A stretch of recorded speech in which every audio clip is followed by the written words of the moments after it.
Oh, hello there. It's time once again to take for the wrestling show, to take a very cynical look back at representing the WWE and live from the Fiserv Forum in Milwaukee, Wisconsin. It's Friday Night SmackDown. Air date November the 3rd, 2023. This episode is the road to the WWE's cash cow crown jewel. So, let's go. 1, 2, 1, 2, 3. Lip really loves wrestling. He likes to talk about it too. If you like to watch wrestling like he do, come and join us on the wrestling show. On the wrestling show. On the wrestling show. Baby.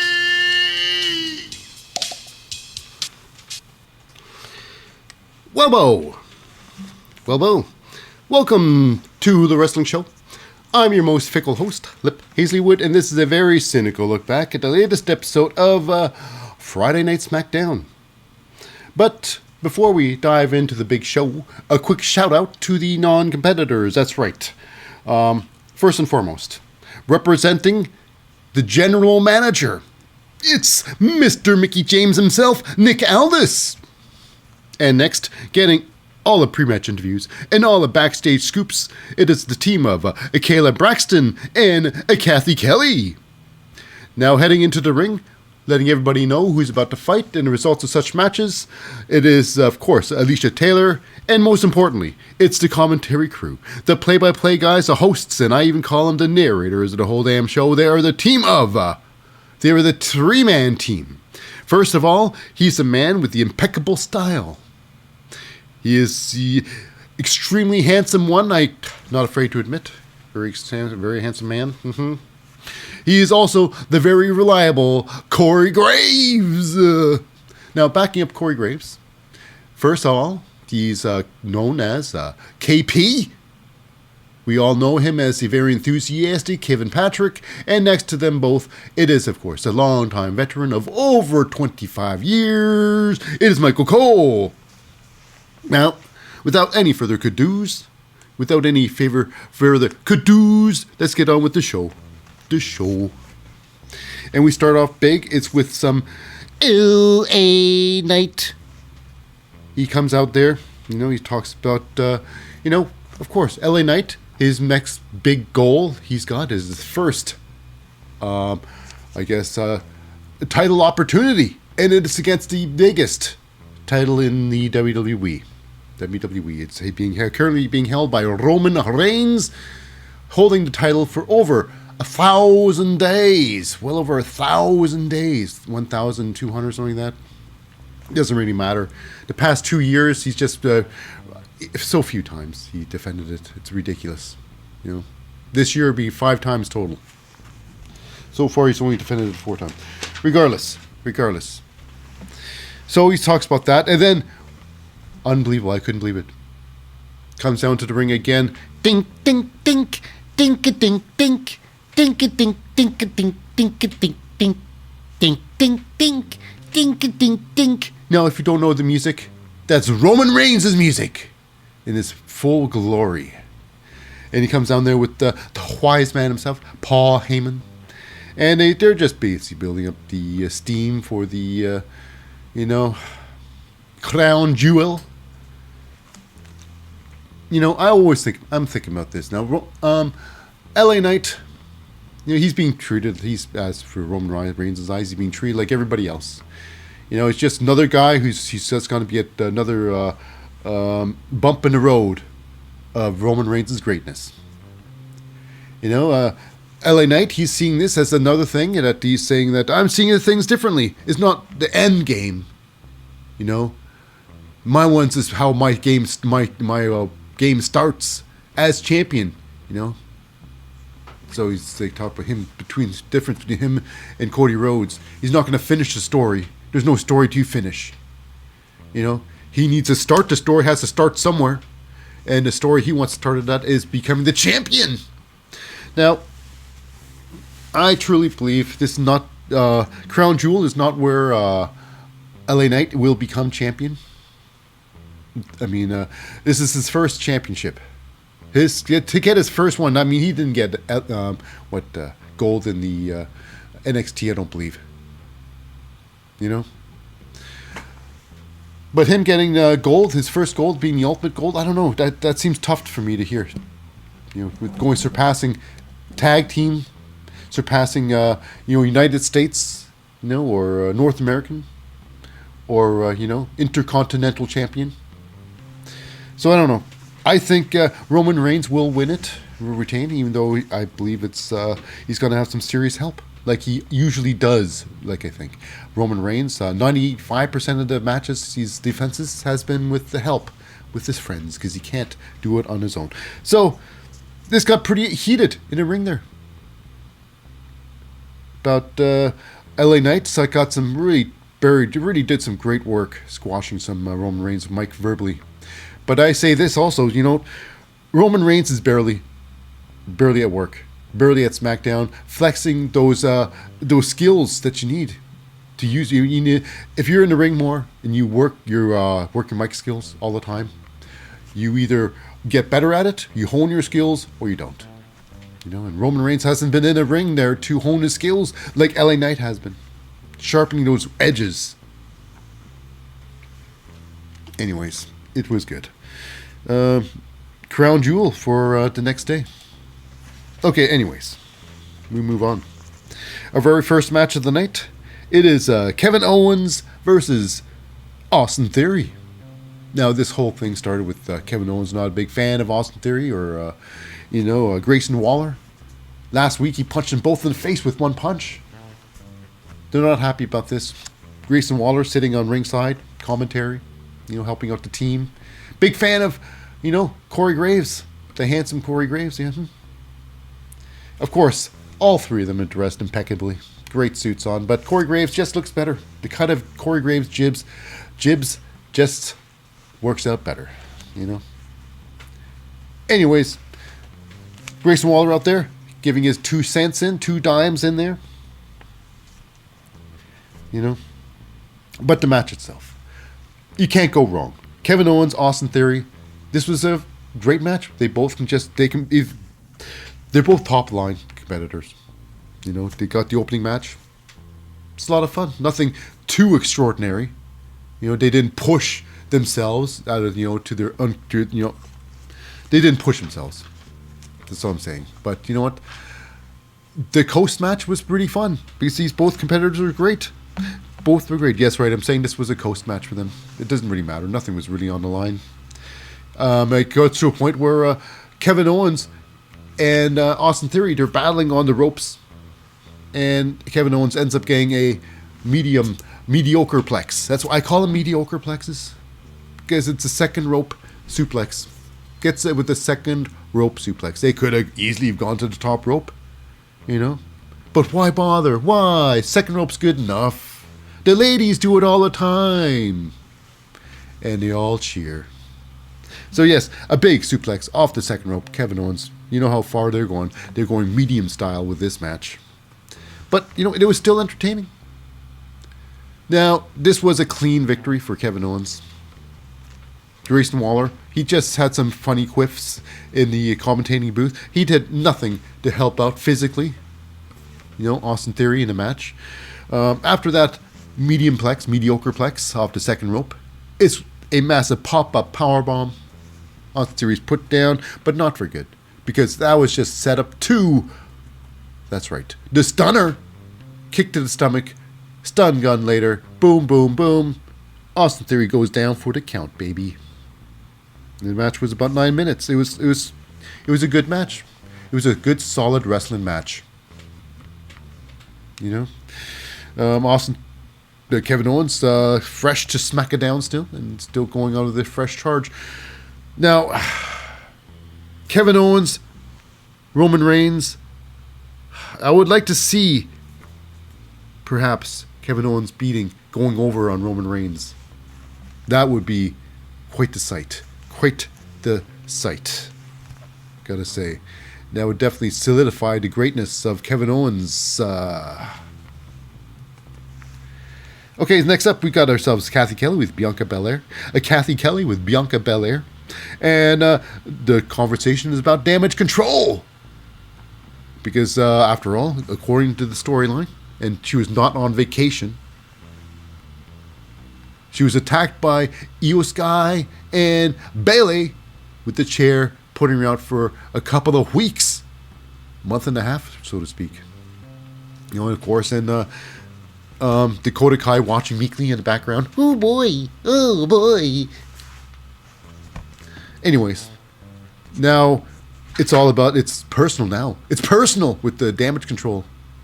So yes, Bianca Belair is looking to take damage control out, but however, she's attacked by Bayley and Io Sky, and Dakota Kai meekly watching. Oh boy! Oh, hey boy! I'm blaming. That's right. She was saying all that weird stuff. But of course, before they got out of hand, we got ourselves Nick Aldis. He runs in there and stops the beatdown. And speaking of beatdowns, not really. We got ourselves a ass kiss fest. We got Logan Paul coming back there, and he's, he meets up with Bobby Lashley and a private party he's having with the Street Profits, Montez Ford, Angelo Dawkins, and basically it's some loving going around, some mutual respect, I guess you can say, mutual respect by all for these individuals, you know. And of course, it's Montez Ford says, "Yes, it's great that you can slap the Rey Mysterio. Someone has to." But it comes down to this. It's not really about that. It's about a B-Fab. Now, apparently, the WWE has not given up on B-Fab. He's got a good look. She's got a great look. She's got some confidence, you know. And she was with the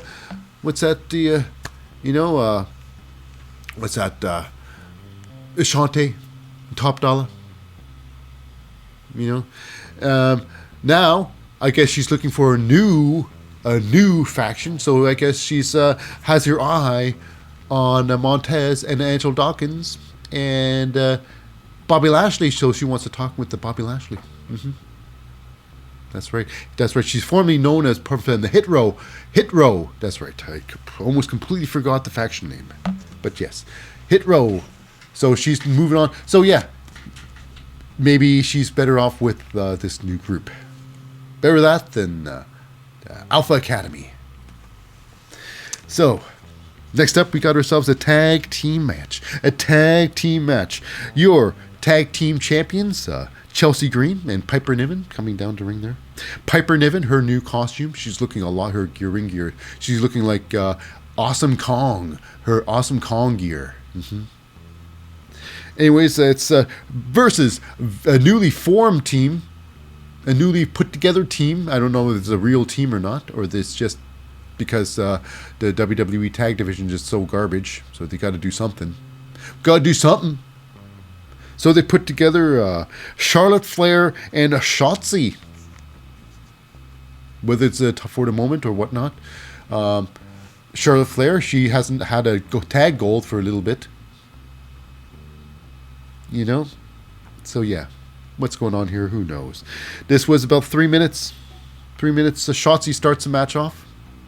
And, of course, Shotzi versus Piper Niven and Chelsea Green. So it basically Shotzi getting her butt kicked for a little bit. For a couple of minutes. Until she gets a hot tag out, of course. But watching this match, maybe one day we might see them in a ring again. It's the team of, Alba Fire and Isla Dawn watching in the background. Will they ever get into the ring again? Who knows? Will it be this year? Maybe not. I'm thinking next year, 2024, will be the year of the of the duo of Alba Fire and Isla Dawn, the unholy duo, the unholy alliance. We put the, whatever. So anyways, Charlotte finally gets tagged in, and she takes out both the entire team, Piper Niven and Chelsea Green, with them giant high crossbody, her patented high crossbody she does. Make sure everybody's there to catch her. That's right.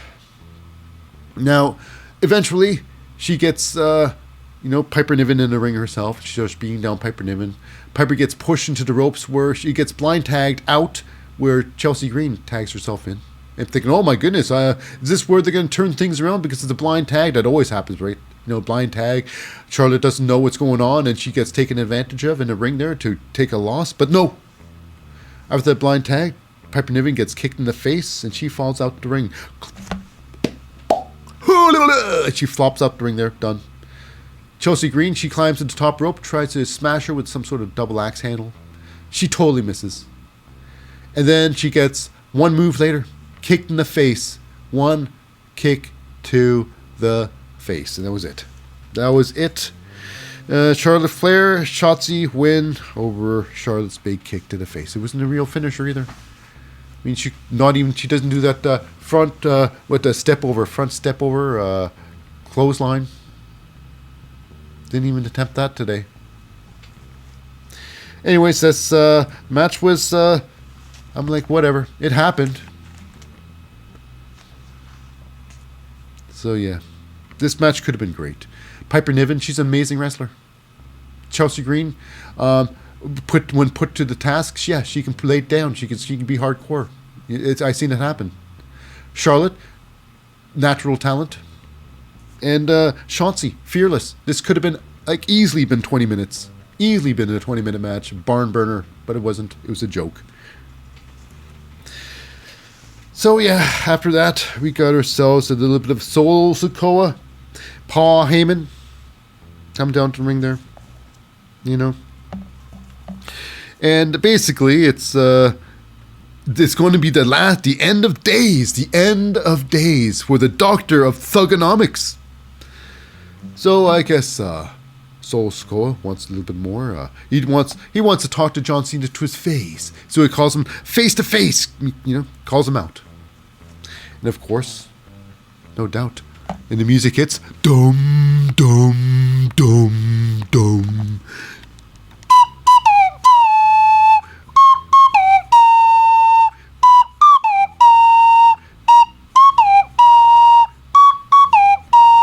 I would get it sooner or later.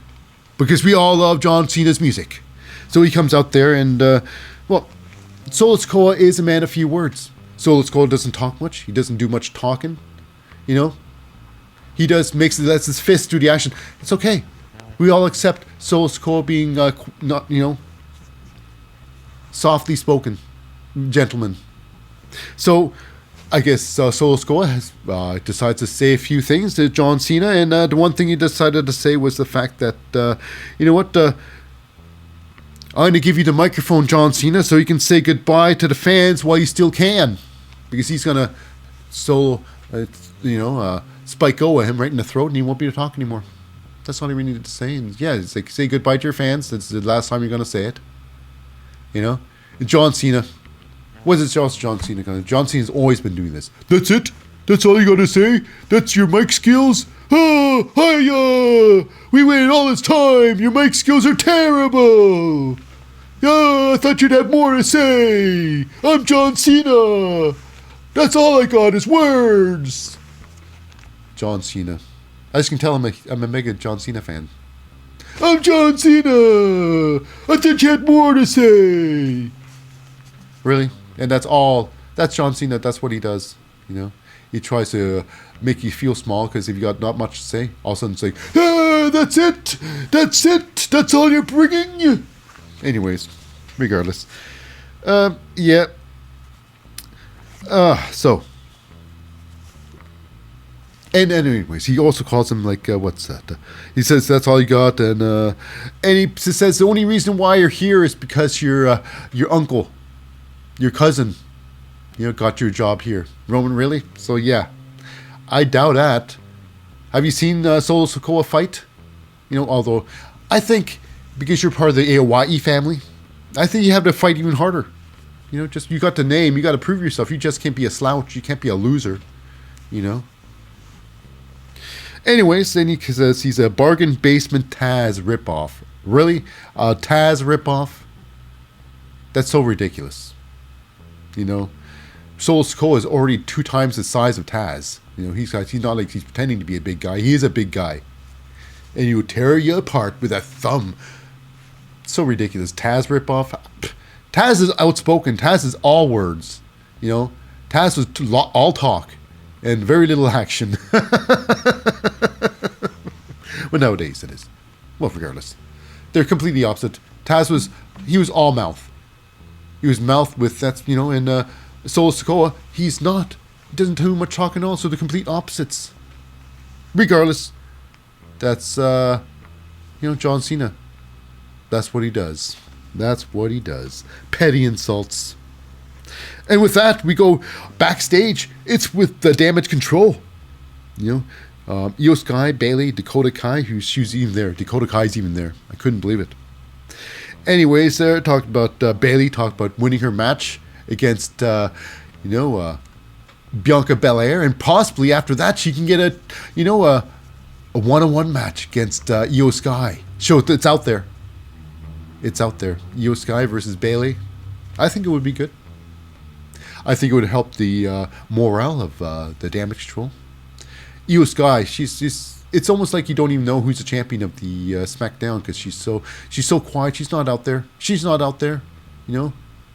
Putting foot into asses, proving that she's a champion. Anyways, so we got ourselves Mr. Mickey James, Nick Aldis. He says, this next match, we can't have, we gotta have a winner. So, no Damage Control ringside. That's how it is. And Nick Aldis got his crazy accent now. So yeah, Bayley's on her own. And Io Sky has no problem with that. You can do it on your own. So, what are you going to do? And speaking of what you're going to do, we got ourselves an Old Fashioned Donnybrook match. An Old Fashioned Donnybrook match. And that's what Kevin Patrick was saying all through the match. Oh, it's an Old Fashioned, good Old Fashioned Donnybrook match. Really? What match is this again, Kevin Patrick? Oh, I thought you'd never ask. It's a good old-fashioned Donnybrook match. So what is a good old-fashioned Donnybrook match? Why, it's anything goes. So this was between 2 tag teams. No tags were needed or used. This match was just a free-for-all, 4 guys playing slap ass in that ring. So it was a lot of fun. By all. It started with of course, the Brawling Brutes in that ring there first, and when the Pretty Deadly came out there and do their posing on the ring there, they get attacked. Ringside ring, by Butch and Rich Holland. They bring it to the ringside eventually. This match was about 13 and a half minutes. It was pretty stretched out. It was a lot of fun. The Brawling Brutes getting the beats to Balor on both. Elton Prince and Kit Wilson, This match was fun. Now, what's that? Butch. Now, he has this a standard move he does, where he has your opponents outside the ring, and he climbs outside there, and he goes onto the second rope, and he does a backflip off the second. This time, no! He climbed right to the top rope, to the tippity top of the ropes, to do a moonsault off the top. How about that? He was all in with this fun match. And the hilarious thing is, because he had all 3 of them underneath there, but he hit Rich Holland the hardest. He just smoked Rich Holland. It was hilarious. Now we got a point here also where it was Pretty Deadly. They had submissions moves put on them. One, Elton Prince had Kit Wilson had he was in a Boston Crab with Rich Holland, and Elton Prince was trying to get him out there, but he gets into an ankle lock by Butch. But nope, he was Elton Strong, baby. Elton Strong broke out of that. Eventually, the fight goes on.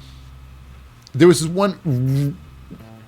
The move was clumsy at best, because they almost dropped Rich Holland on his head. Now, Ridge Holland, he's picked up by both Pretty Deadly. Elton Prince picks him up as a suplex and drops him onto the shoulders. There's some sort of started a combo with a powerbomb neck breaker thing. But of course, I believe Kit Wilson dropped the ball. He just fell down. Like, oh, his legs gave out on him and he just fell down. So they all just fell down. It was a lot of fun. You know.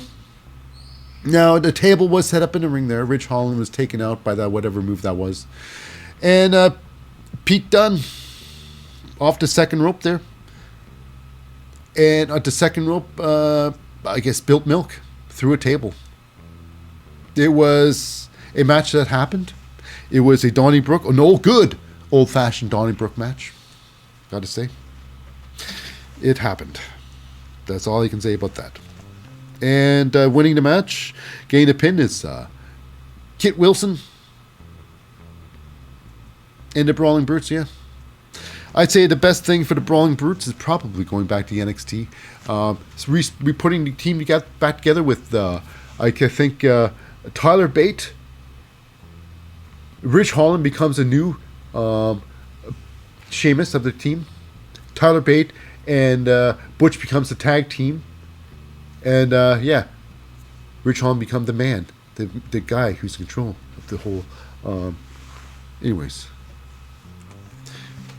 Now we go backstage. It's with Paul Heyman with some words of advice for Nick Aldis. Nick Aldis like, I guess I got no choice. You're just going to tell me regardless if I want to or not. Oh, well. I can't believe it. It's like, really, Nick Aldis? You gotta be so negative. Can't you say, appreciate anything Paul Heyman has to say? He's been in the business, playing in the WWE way longer than you have. You know? You and your NWA, whatever. Where's NWA? Why aren't you with NWA still? You know? Because it sucks. So yeah, what do you want to say? So Paul Heyman just said, listen, just bring more medical staff to Crown Jewel. LA Knight's going to need it. This is a different tribal chief. You know, he's been off for a long time. I mean, this is his fifth match this year. He's going to bring some weapons. Because that's the only way he's going to win. Okay, so anyways, after that, we got ourselves a hilarious thing. It's like a boxing match. It's like a weigh-ins. The weigh-ins hosted by Nick Aldis.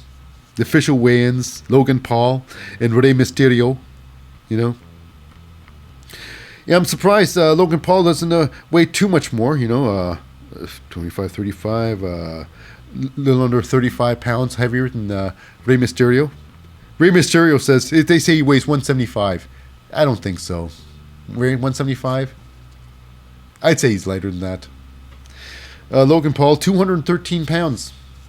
213 pounds. That's believable. It's believable. And then...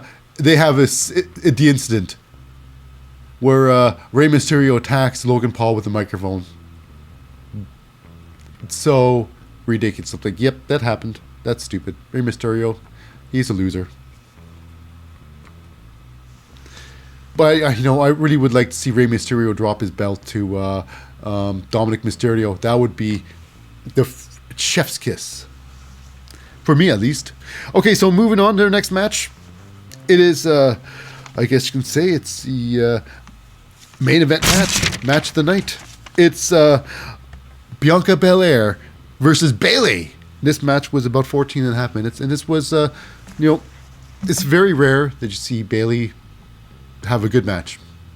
Gotta say, this year has not been a great year for Bayley in her matches, you know. But this one here, Bianca Belair tore the house down. Now, considering the next best match was Austin Theory versus Kevin Owens, and everything else was pretty sad. But this one here was a good match. Bayley, in my opinion, has the most curves. She's the most curvaceous woman in the SmackDown. I think she's the sexiest woman in SmackDown. And this was a great main event to showcase how great Bayley is looking. And her match skills against Bianca Belair. Now, this was a lot of back and forth. Bianca Belair pretty much was dominating this match. Bayley does great when she's under pressure. You know, when Bayley's offense is not great, but when she's getting beaten up, she makes the other person looks good. It looks great. It's a great match. Bayley turns things around. They take the fight outside there, and Bayley comes up with a massive flying elbow right off the inside the outside ring. It was really nice. A big holy shit moment. Good stuff. Good stuff. Now Bianca Belair, she takes it to the second rope. That's right, a mediocre fluplexes a Bayley off the top. It looked pretty bad. I thought for a second there that Bayley might land directly on top of Bianca, but Bianca muscled her over to a regular suplex. You know. Bayley, however, with the big spots, she knocks down Bianca Belair. She uses her hair to knock her against the ring post. They get back in the ring there. Bayley goes off the top rope, Macho Man style elbow off the top rope. Beautiful style. Beautiful elbow. You know, very few women do this. The elbow drop off the top rope. Bayley, one of them. Showing absolute fearlessness off that move. Great move. And then, of course, Bayley decides to put things away by leaving the ring, starts clearing off the commentating table for some big, devastating move. However, she tries to get Bianca Belair, and the powerbomb does not work. They fight on. They get back into the ring there. Bianca Belair, you know, she uses her hair as a whip. Whips Bayley's midriff, and it was a massive crack for that whip. It was crazy sounding. Mm-hmm.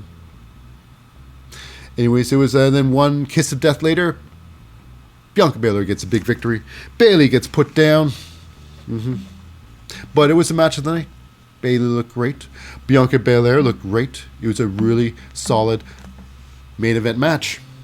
However, you know, Bianca Belair, she's still sour about being put out by the Damage Control. She wants some revenge, and right now is a revenge time, and she gets Bayley outside the ring. And she gives one more kiss of death through the commentating table. Whammo, bammo, smasho, flammo. That's right.